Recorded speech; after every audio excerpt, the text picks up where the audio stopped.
Hello everyone and welcome to the part 2 UPSC. हम लोग follow कर रहे हैं हमारा वीकली डिस्कशन सीरीज, जहां पास्ट वीक में जितने भी आर्टिकल्स रिगार्डिंग इंटरनेशनल रिलेशंस और इंडियाज़ फॉरेन पॉलिसी आते हैं हमारे न्यूज़पेपर में, उसे हम डीप में एनालिसिस करते हैं। तो लास्ट वीक का हमारा एक बहुत अच्छा आर्टिकल था of none other than C. Rajamohan, that was about the US and Saudi Arabia relation and how between US and Saudi Arabia Israel is the elephant in the room. अगर आप में से किसी को भी इस फ्रेज का मतलब पता होगा, तो what is the elephant in the room? Elephant in the room is basically ऐसा प्रॉब्लम जो हमारे रूम में है और बहुत बड़ा प्रॉब्लम है, बट हम उसे कंसिडर नहीं करना चाहते हैं। तो यूएस और सऊदी अरेबिया का जो ये रिलेशन है, उसमें इज़राइल वो बड़ा सा इशू बन के आ रहा है, जो कि उसमें परसिस्टेंट है। इज़राइल शुरुआत से उसका पार्ट बना रहा है कॉन्फ्लिक्ट का, बट उसे एड्रेस नहीं करना चाहती है दोनों पार्टी, ना यूएस एड्रेस करना चाहती है, ना सऊदी अरेबिया।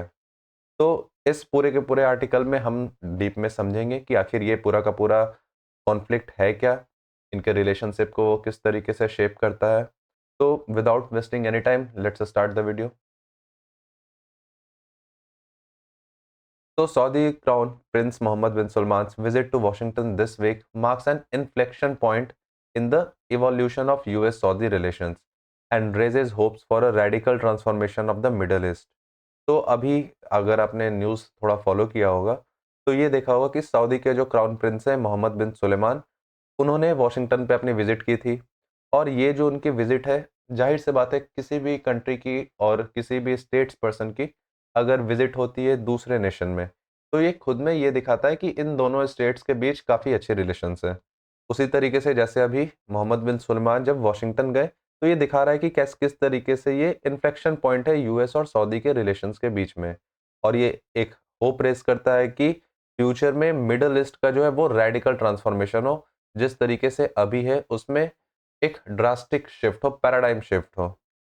और अगर बात करें अब इसकी हिस्ट्री की, तो 80 years ago Prince Mohammed's grandfather and the founder of the modern Saudi kingdom Abdul Aziz ibn Saud met Franklin Roosevelt aboard the USS Quincy in February 1945 as the US president returned from the Yalta Conference। तो आज से 80 साल पहले की बात है, जब यही प्रिंस मोहम्मद के जो ग्रैंडफादर हुआ करते थे, और अभी का आप जो सऊदी किंगडम देखते हैं उसके जो फादर रहे, फाउंडिंग फादर रहे हैं, and he is none other than Abdul Aziz ibn Saud. उन्होंने फ्रैंकलिन रूजवेल्ट के साथ एक मीटिंग की थी फरवरी 1945 में, और उस समय यूएस प्रेसिडेंट रिटर्न कर रहे थे अपने याल्टा कॉन्फ्रेंस से। तो अब इसके डेप्थ में अगर आप जाओगे तो आपको पता चलेगा कि वो ऐसा टाइमलाइन था, वो टाइम ड्यूरेशन के समय यूएस और सऊदी अरेबिया के रिलेशंस स्टार्ट हो रही थी, इनिशियल फेजेस में थी। Even as he sketched out the post-war political order in Europe, Roosevelt also laid the foundation of the US-Saudi partnership that becomes central to America's Middle East strategy। क्योंकि अब जिस तरीके से रूजवेल्ट ने post world war two Europe के political order को set किया था, पूरा का पूरा अलाइन किया था, उसी तरीके से मिडल ईस्ट में भी रूजवेल्ट का एक काफ़ी बड़ा रोल होता है। और वो काफ़ी बड़ा रोल क्या होता है? यूएस और सऊदी के पार्टनरशिप को इनिशिएट करना। और वो अमेरिका की मिडल ईस्ट स्ट्रेटेजी का सेंटर पॉइंट हुआ करता था। And also the global hydrocarbon system. तो ये ग्लोबल हाइड्रोकार्बन सिस्टम से थोड़ा डर मत जाना, it's none other than the crude oil.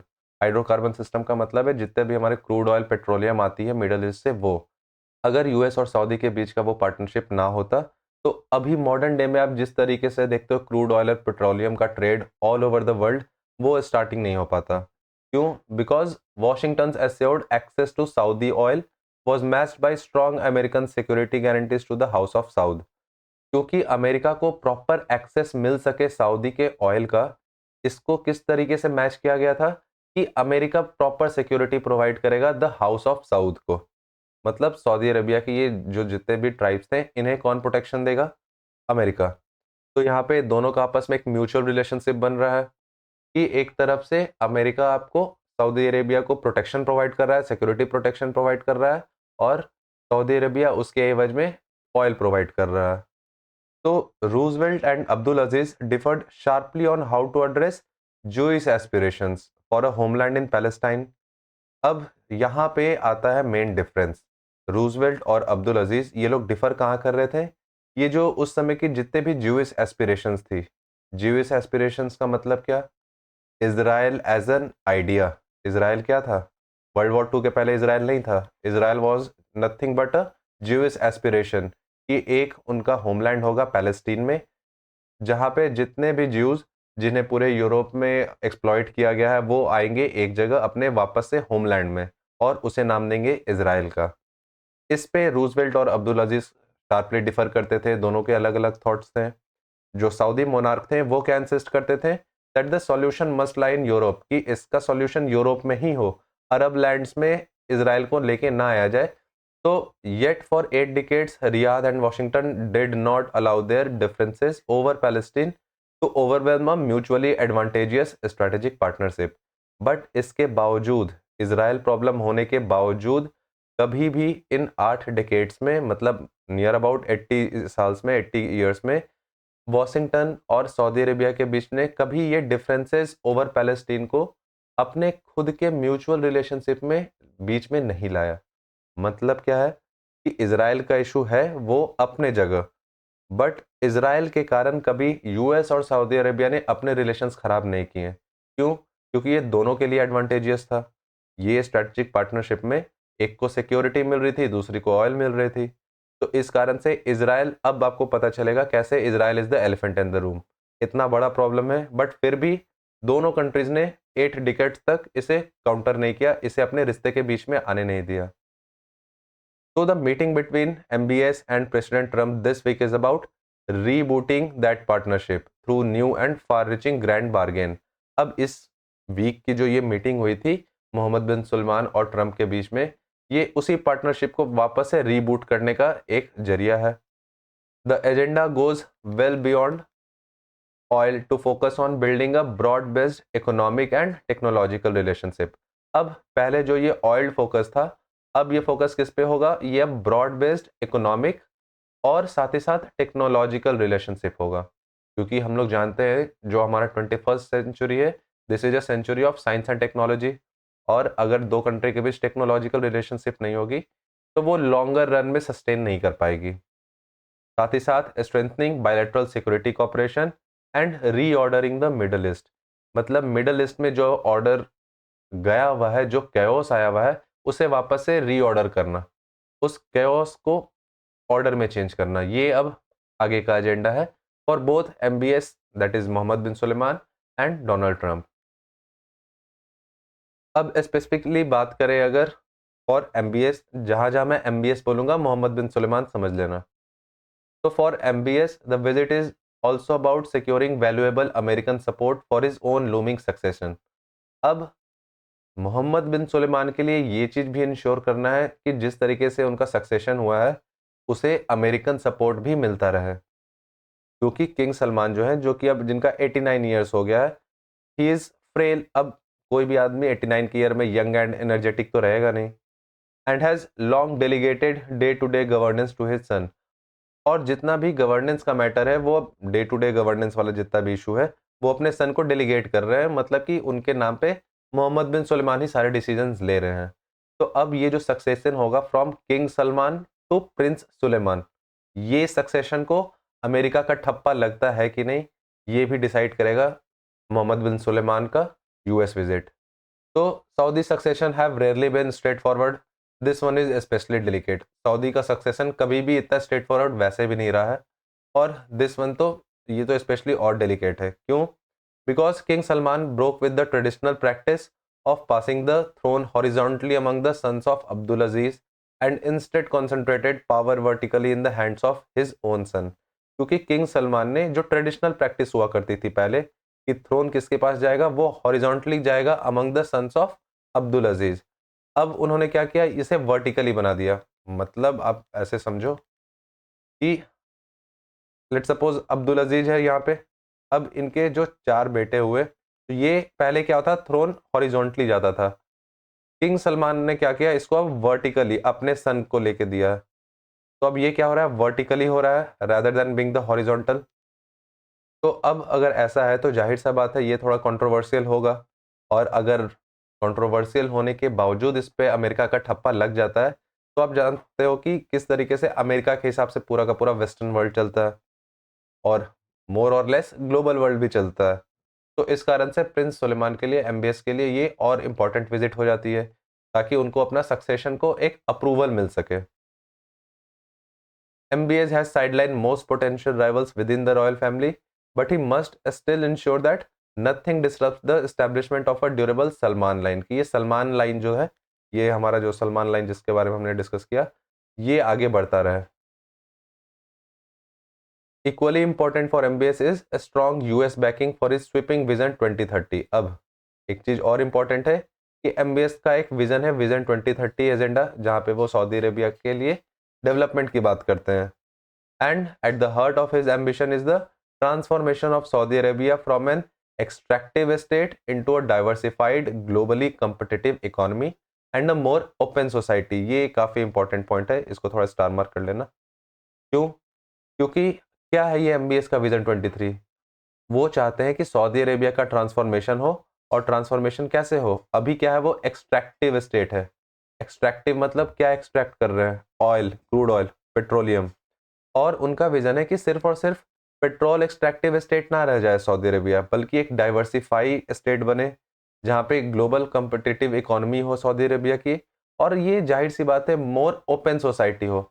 Open society का मतलब चेंजेस एक्सेप्ट करे, क्योंकि आप देखे होंगे मिडल ईस्ट में मोस्टली इस्लामिक कंट्रीज हैं जो बाय नेचर उनका स्टेट रिलीजन इस्लाम है, और इस्लामिक स्टेट के साथ एक नेचुरल टेंडेंसी होती है कि वो क्लोज सोसाइटी होते हैं, वो चेंज जल्दी एक्सेप्ट नहीं करते हैं। बट मोहम्मद बिन सलमान का ये जो विजन 2030 है, ये सऊदी अरबिया को मोर ओपन सोसाइटी की तरफ लेके जा रहा है। विमेन राइट्स की बात करता है यहाँ पे, इक्वालिटी की बात करता है यहाँ पे। तो MBS is driving an unprecedented restructuring. किस तरीके से ये रीस्ट्रक्चरिंग कर रहे हैं? By building new industries in technology, tourism, entertainment, logistics, and green energy, opening social space long policed by conservative clergy, empowering women जिसके भी बात कर रहा था, promoting moderate Islam, extreme radicalization नहीं कर रहे हैं, moderate Islam, and constructing giga projects like NEOM City, जिसे NEOM City बोलते हैं। तो इन सब माध्यम से, इन सब चीज़ों से MBS जो है अपना एक विजन 2030 रीस्ट्रक्चर कर रहे हैं फॉर द सऊदी अरेबिया। नए इंडस्ट्रीज बनाना हो, इंटरटेनमेंट प्रोजेक्ट्स बनाना हो, टूरिस्ट सेक्टर को इम्प्रूव करना हो, लॉजिस्टिक्स की बात हो जाए, या फिर जो पहले जितने भी आपके सोशल स्पेस थे जिसपे सिर्फ क्लर्जी का रोल हुआ करता था। क्लर्जी क्लास कौन होती है? जस्ट लाइक जो चर्च एंड बिशप्स होते हैं क्रिश्चियन में, उस तरीके से आपके इस्लाम में भी क्लर्जी ग्रुप्स होती हैं। उनसे पावर हटा के अब किस पे करना है? मोर ओपन रखना है इस चीज को, विमेन को एम्पावर करना है, मॉडरेट इस्लाम को प्रमोट करना है। तो इन सब के थ्रू मोहम्मद बिन सुलेमान अपना विजन 2030 देखते हैं। साथ ही साथ कुछ वहाँ पे प्रोजेक्ट्स भी चल रहे हैं, just like the NEOM city. अब इसके डेप्थ में जाने का भी आपको कोई जरूरत है नहीं। तो now critics point to his coercive methods and curbing of dissent, supporters see the long overdue drive towards the modernisation. अब जितने भी क्रिटिक्स हैं MBS के, वो किस तरफ पॉइंट आउट करते हैं? इस coercive methods and curbing of dissent, कि किस तरीके उनका जो मेथड है वो कोर्सिव है, वो डिसेंट, पब्लिक डिसेंट मतलब पब्लिक का जो ओपिनियन है उसे रोकते हैं। अलग अलग तरीके से कोर्सिव मेथड, कोर्सिव का मेथड यूज ऑफ पावर, किस तरीके से पावर का इस्तेमाल करते हैं। बट उनके जो सपोर्टर्स हैं वो क्या देखते हैं इनमें? कि he has the long overdue drive towards modernization। Modernisation की तरफ अगर कोई सऊदी अरेबिया को लेके जा रहा है तो वो प्रिंस सुलेमान है। तो जिस तरीके से हर कंट्री में क्रिटिक्स और सपोर्टर्स का एक अपना लाइन होता है, तो सऊदी अरेबिया में भी वो सेम लाइन बनी हुई है। तो in a turbulent region MBS also seeks solid security assurances from Washington. अब क्योंकि ये पूरा का पूरा रीजन ही टर्बुलेंट है, हमेशा कॉन्फ्लिक्ट जोन में रहता है, तो MBS को भी ये चाहिए कि सिक्योरिटी एश्योरेंस मिलते रहे अमेरिका से। With the US Senate opposed to a formal defense treaty, Riyadh is pursuing an intergovernmental agreement with the Trump administration।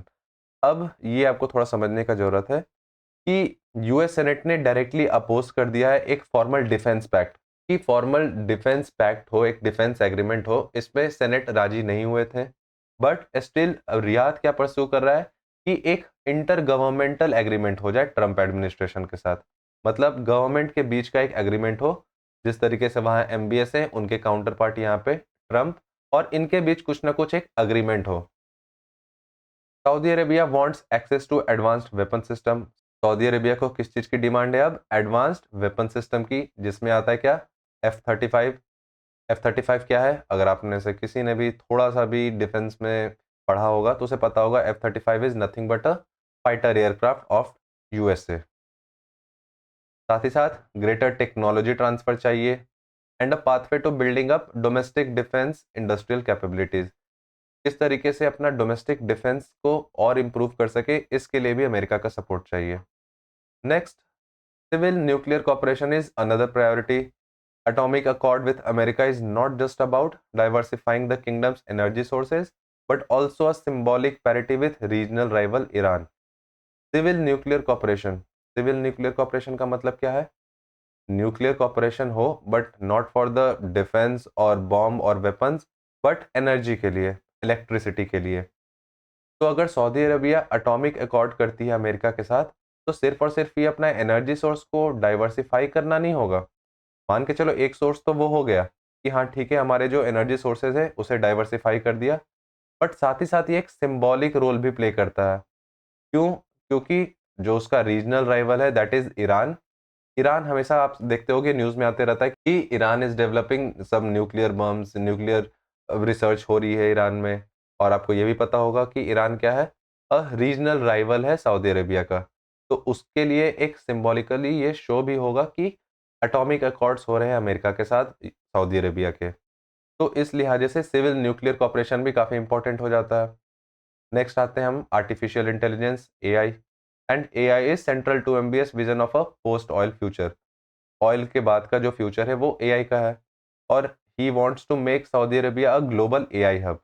वो चाहते हैं कि सऊदी अरेबिया एक ग्लोबल एआई हब बने, और इसके लिए वो इन्वेस्ट भी कर रहे हैं in the massive data centre capacity, जहाँ पे लीडिंग यूएस के एआई फर्म्स को वो अट्रैक्ट कर रहे हैं। यूएस में आप जानते हो क्योंकि आईटी कंपनीज बहुत ज़्यादा हैं और एआई फर्म्स भी बहुत ज़्यादा हैं। तो एमबीएस के विजन में ये भी एक काफ़ी इंपॉर्टेंट रोल प्ले करता है कि किस तरीके से यूएस के ये सारे एआई फर्म्स को वो सऊदी अरेबिया की तरफ अट्रैक्ट करें। साथ ही साथ funding frontier research and embedding AI across government, defence, health and logistics. अलग अलग सेक्टर में एआई को इन्वॉल्व करना, ये भी इनके विजन का पार्ट है। MBS also wants Washington to acknowledge Saudi Arabia's new self-image as a rising regional and global actor. अब इसके साथ MBS ये भी चाहते हैं कि यूएस उनकी ये जो नई इमेज है, जहाँ पे वो अपने आप को एक रीजनल और ग्लोबल एक्टर के तौर पे मानते हैं कि ये राइजिंग रीजनल एक्टर है। रीजनल कहाँ पे? तो आपके जितने भी मिडल ईस्ट वाले रीजन है, वहाँ का एक राइजिंग एक्टर है, साथ ही साथ ग्लोबल इकोनॉमी में भी एक अच्छा खासा रोल प्ले करता है। तो इसे वॉशिंगटन भी एक्नॉलेज करे, ये भी एक डिमांड है एमबीएस की। He shared the famously passive Saudi foreign policy of the past and is determined to step out as a consequential player in the Middle East and beyond. तो जो पहले के जितने भी पैसिव सऊदी फॉरेन पॉलिसी हुआ करती थी, passive का मतलब क्या है? जो एक्टिव ना हो, मतलब वो डायरेक्टली आपका यूएस से उस लेवल पे इंटरैक्ट नहीं करती थी, स्ट्रैटेजिक पार्टनरशिप की ओर नहीं जाती थी, सिर्फ और सिर्फ ऑयल पे ही सिमट के रह गई थी। इसे चेंज करने का रोल प्ले कर रहे हैं। अब ये सब तो हो गई सऊदी अरेबिया के बाद, यूएस के लिए क्या है? For the US Saudi Arabia remains an indispensable partner. इसे कभी हटाया नहीं जा सकता है, इंडिस्पेंसेबल पार्टनर है यूएस के लिए। Washington needs Riyadh cooperation in stabilising the Middle East. पहले तो मिडल ईस्ट को स्टेबलाइज करने में जरूरत है। रिटेनिंग यूएस प्राइमेसी, यूएस की जो इंपॉर्टेंस है, उसकी जो प्राइमेसी है, उसको रिटेन करके रखे। और अगर मोर इमीडिएट रीजन बताऊं तो Trump wants Saudi recognition of Israel. Trump ये चाहते हैं कि सऊदी अरेबिया भी इजराइल को रिकॉग्नाइज करे and the expansion of Abraham accords.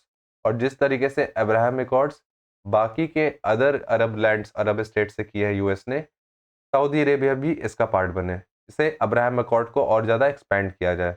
तो ये सारे रीज़न है किसके? वॉशिंगटन के। Obstacles do abound, Riyadh insist on a credible pathway to Palestinian statehood as a precondition. Riyadh क्या बोल रहा है कि नहीं, मेरा पहले ये कंडीशन, प्री कंडीशन क्या है कि पहले पैलेस्टाइन को स्टेटहुड मिले।